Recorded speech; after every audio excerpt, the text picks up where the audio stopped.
Hi everybody, welcome to a new episode of the vlog. Today I wanted to talk about one of my favorite albums of all time. It's also one of the most interesting and often at times bizarre albums of all time.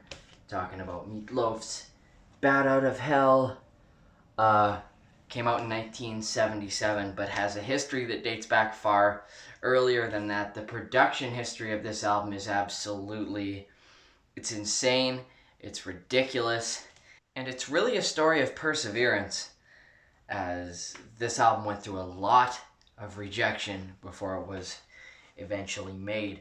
I consider this album to be less of a Meat Loaf album and more of a Jim Steinman album. As you can kind of make out there, it says songs by Jim Steinman. He wrote all the material for the album, and it was really his concept. And Meat Loaf singing this album was really more of a casting decision than an artistic choice. This album really was basically cast. Now, Jim Steinman came from a musical theater background. He'd written tunes and stuff for some plays in the late 60s, had written some of his own projects in the early 1970s, none of which really got off the ground, but he was involved in several different projects. And then mostly in the rock opera sort of field, which was relatively new. Most would argue that Hair had popularized the idea of the rock opera in the late 1960s. Meat Loaf actually had been in a production of Hair back in the late 60s, early 70s. So that's where that kind of ties in together, but... Yeah, in 1974, Jim Steinman started working on a new musical, a new project that was called Neverland. And it was a rock opera / musical adaptation of Peter Pan. It's bizarre, but everything about this story is bizarre. Now, the three songs he had written for that were Bat Out of Hell, Heaven Can Wait, and an early version of All Revved Up with No Place to Go, which was originally called The Formation of the Pack. I'm having a hard time figuring out how songs like Bat Out of Hell fit in an adaptation of Peter Pan. It's pretty much a song. It's like a glorified tale of a motorcycle crash. Very confusing. But that is how this album got its start. And so he wrote that whole musical, which was workshopped and such, but never really turned into anything. And afterwards, Jim said, it was an interesting project. And he thought that those three songs were really good. And he said, and he eventually developed them into a 7-song set, which he thought didn't really go together thematically or form any sort of story, but would make a really killer rock and roll album. So I got to go into the studio, and he knew the exact perfect guy to sing it. It was a man he had worked with previously when he had written a 1973 musical called More Than You Deserve, in which he worked with a man by the name of Marvin Lee Aday, aka Meat Loaf. He was already going by the name Meat Loaf at this point. He had released one album before, it's the Stoney and Meat Loaf album. And his acting career was perhaps most notable at that time for his appearance in the Rocky Horror Picture Show, which is, of course, still to this day a major cultural phenomenon. And yeah, he's an excellent singer, so Jim said, I gotta get you to sing this album. And he agreed immediately, thought it was a really cool project, and agreed to sing it, but they had to make the album somehow, so they started recording some demo tapes and sending it off to a couple of record labels. They got denied, and eventually the album made its way to the legendary and talented Todd Rundgren, who he accepted the project because he thought the album, partially because he thought the album was so ridiculous. He thought it was hilarious, and he thought it was a parody of Bruce Springsteen. A lot of people thought that this album was trying to either be the next Bruce Springsteen or make a mockery of Bruce Springsteen. Bruce's album Born to Run, released around that time, was incredibly successful and featured similar, over the top, out of this world production. And yeah, not Jim Steinman, Todd Rundgren really thought that he was just doing a send up of Bruce Springsteen. He also thought that it was hilarious. I don't know if he saw it for its artistic merit as a rock album or not, but he thought that it was too hysterical to not do it.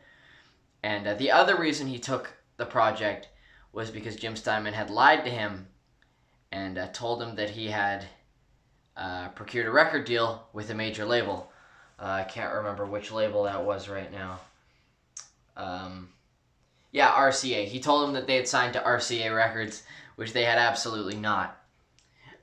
So, long story short, they worked in various different studios, and made it basically on their own dime, or rather on Todd Rundgren's own dime.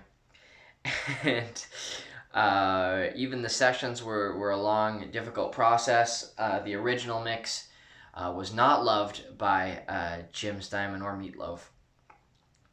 And so they actually brought in a legendary producer and engineer, Jimmy Iovine, I think I'm pronouncing that correctly, to come in and work on the mix.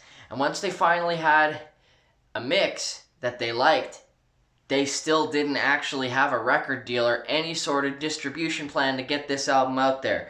So they shipped it to every record label that pretty much ever existed and got summarily rejected everywhere they went for 2.5 years. They took the album to Clive Davis, and he apparently gave them like a whole lecture on how, Jim, you have no idea how to write a song.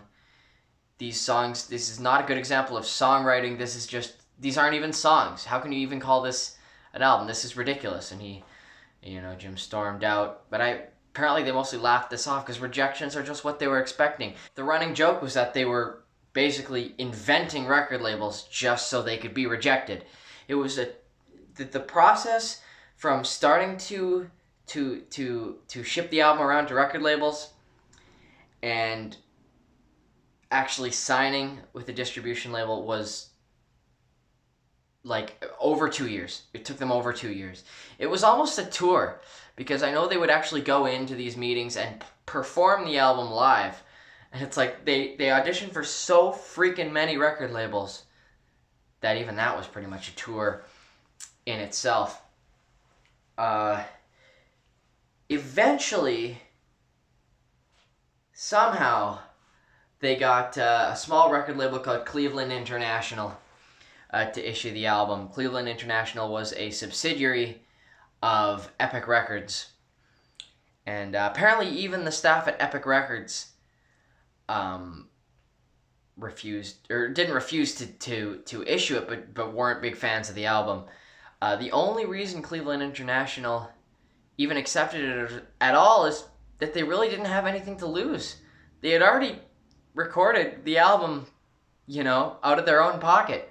All they had to do is distribute it, and still they were rejected for 2 years. But yeah, Cleveland International Records finally agreed to issue Bat Out of Hell in 1977. And for no reason immediately apparent to the record label executives, at least, it was actually a huge hit. Eventually. Took them a long time. The album was not promoted well because most executives, like I said, thought the album was trash. But they made use of a brand new media that really hadn't been capitalized upon too much at that point, and that is music videos. They made music videos for most of the songs on this album, and these music videos are still legendary today. Bear in mind, this is 1977. This is 4 years before MTV. So music videos were not really the norm, but these music videos are fantastic. Gotta love them, Meatloaf has, shall I say, a very striking image to him as well. Not your typical, portrait of a rock star there. But this album slowly over time gained some notoriety, and by the end of the 1970s was selling like crazy. and has since gone down in history as one of the best-selling albums of all time and one of the most respected albums of all time. The thing I like most about this album is every song is a ridiculous epic. When I write songs, I'm a professional musician myself. When I write songs, I have a tendency to do the same thing. I have one song on one of my albums that's like 9.5 minutes long because I just couldn't help myself. And Jim Steinman could just never help himself. Apparently, Todd Rundgren and other people in the studios had to actually persuade him from not making the songs even longer than they were. They were like, here's the thing. They at least have to fit on one record album, and they have to be at least somewhat suitable for radio. And they actually did. Songs like Paradise by the Dashboard Light, 2 Out of 3 Ain't Bad. These songs were played on the radio all the time. Title track, Bad Outta Hell as well. This album also is, I think, like, it's something crazy, like the #1 rock album in terms of sales in Australia. Australians love this album, not sure why, but they really do. After this album came out, it came time to tour. And Meatloaf went on tour. Jim Steinman was involved on that tour as well, playing piano. They toured for like an entire year and a half in support of this album. And then after the tour, it was time to write another album and go back into the studio again. Yay, only one problem. It turned out that Meatloaf, well, he couldn't sing anymore. He went to a doctor to figure out why he couldn't sing anymore. And he said that the doctor said there was nothing really physically wrong with him, but that it was probably a mixture of a few things. A lot of it was probably mental, just like a mental block. It was exhaustion from the year of touring, and also excessive drug use, as was the norm amongst people in the entertainment industry, especially in the late 1970s. Anyway, Bad Outta Hell, huge hit album. It's actually had 2 sequels over the years. Bad Outta Hell 2 came out in 1993 and was also written by Jim Steinman and was quite a big hit. The song I Would Do Anything for Love, But I Won't Do That was an enormous hit off of that album. And then Bad Outta Hell 3 was also released in 2006, which was not made with any direct involvement from Jim Steinman, but did feature many of his songs from past projects sort of re-stitched together into this new Bad Outta Hell concept. But yeah, it's created basically a whole franchise. Not a lot of albums, not a lot of like just rock albums have sequels out there, but Bad Outta Hell is one of those that do. Meatloaf continued to perform songs from these albums until his retirement from touring in 2016. I was lucky enough to see what will probably go down in history as his third to last concert ever in Abbotsford in June of 2016. I remember being a little nervous because it was big news that Meatloaf had collapsed on stage 2 weeks before, but he still played the show, and we all had a great time. And I was just thrilled to get to see him one time before he retired. I'm going to end this video with a really cool quote from Jim Steinman about this album. In 1993, Steinman reflected that the album was timeless in that it didn't fit into any trend. It's never been part of what's going on. You could release that record at any time and it would still be out of place. That's certainly one way to be timeless. Yeah, and it's true. Really didn't fit into the trends of 1977, nor the trends of pretty much any other time period in rock and roll history. But I agree with Jim Steinman's assessment that you could have released this album in any year and it would have been exactly as successful because it just would have been exactly as ridiculous. It does not fit into any trend. That's one of the reasons I love it.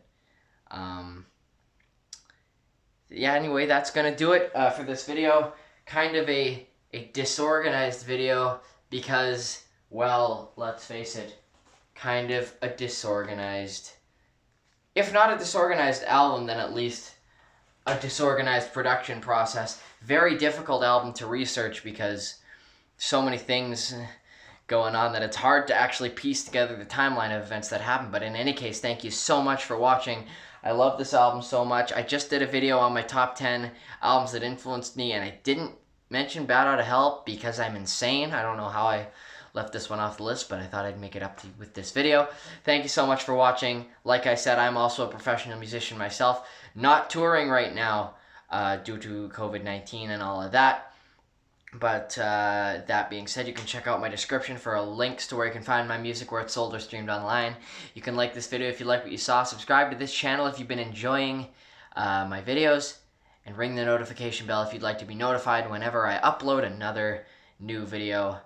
That should be tomorrow and most days for the foreseeable future. Thank you so much for watching. Catch you again tomorrow.